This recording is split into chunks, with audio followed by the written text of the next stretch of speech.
Hello, I'm Gerda Pross. It's so nice to be here tonight. I'm very honored that the groom Brian asked me to speak.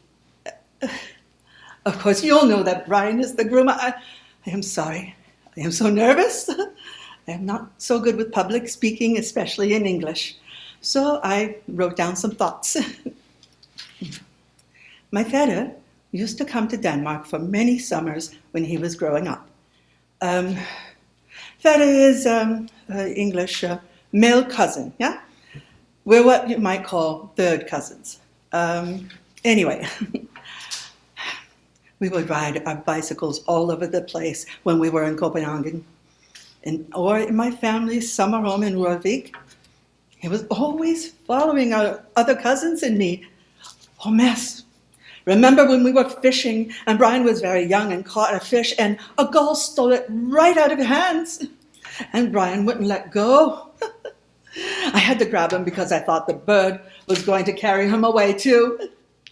I'm sure that fish was almost as big as Brian. And did he learn? No, he did not. At least the next time it happened, the bird didn't get as close, even though the fish was even bigger. Brian, you were always so stubborn and determined to catch the biggest fish, even if it meant you might end up in a bird's nest. Brian, you told me during your last summer in Denmark that you thought of me as the big sister you never had. I felt and still feel the same way about you. I knew that we wouldn't have those summers anymore, but still, I've missed having my little brother around. I remember before you came to visit us the first time, we all thought that, well, since you were from Los Angeles, you knew all of the movie stars. We were in so much awe of you. We just knew that you were going to act superior to your silly Danish cousins. Oh, don't grumble at me, you all felt the same way. But we were all wrong. You were just the nicest little boy, and now you've grown into the brilliant man we see in front of us, flying around the world, helping design and install complex computer systems. We always knew that you were very smart and that you were destined for great things. With all that, you're still one of the nicest people I know.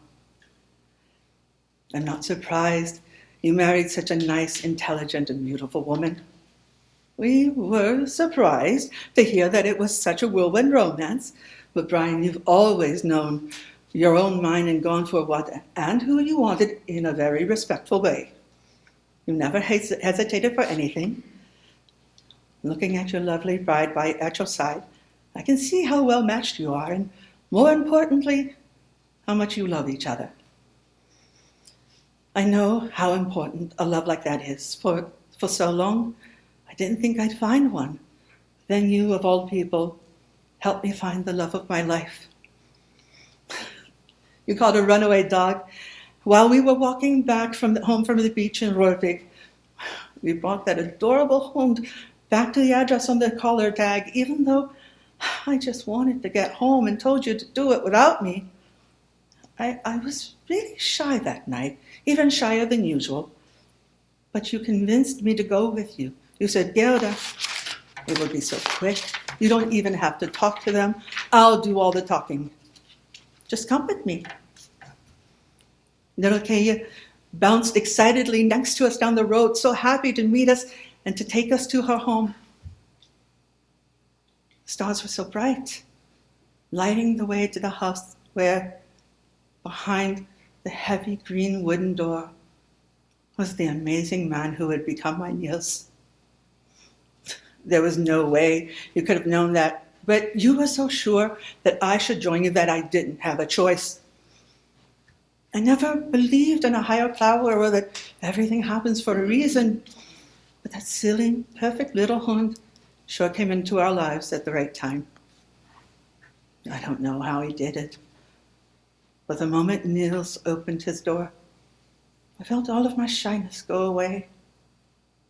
For the first time, I felt seen, really seen. There were some of my own butterflies in my stomach, but I wasn't nervous.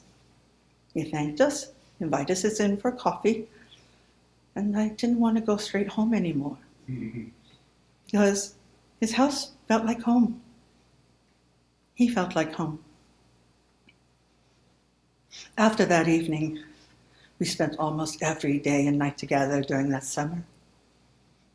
At the end of the summer, I only returned to Copenhagen so that I could bring my things back to Rovik. I didn't care that I had to drive over an hour to and from Copenhagen for my job. Neil spent his days in his glass shop next to our house, making such beautiful works of art. Watching him turning a glass rod into a small bowl or a large sculpture was magical. I never got tired of it. Niels, Kaya, and I were a small family, but we were the best family I could have.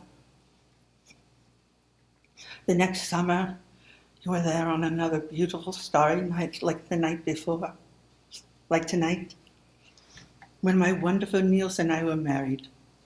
Kaya and I was our ringhound, but she spent more time running around and sniffing the guests' feet than walking down the aisle. All of the reception tables had Niels' beautiful glass sculptures as the centerpieces. They glowed blue and green with candlelight. I watched him shape them from small pieces of glass into graceful forms that looked like they were dancing with joy, the same joy I felt when we spun around the dance floor. We danced every night after that, for 8 years. I thought we would have so many more years together, but the heart attack almost a year ago took him from us so suddenly. I wish Neil could be here today, Brian. He would be so proud of you and would have loved to have met Annie. He would have wondered why you didn't have a ring dog too, but only because he would have wanted to lure the hund with treats down the aisle like you did for us. He couldn't make you a glass sculpture, but I know he would have been happy that I brought one of the centerpieces from our wedding, because you brought him to me. Whenever I see you, I see him. George and Nina, thank you for your hospitality. You've welcomed us into your home in the finest of ways, treating us like family, even though you didn't meet us before tonight. Your generosity and graciousness know no bounds. That such a lovely woman was raised by you is not surprising. She is the best of you, and you are the best of her. Annie, thank you for being such a marvelous person and for being so wonderful to Brian. Thank you for loving my little brother so deeply. That's all I ever wanted for him.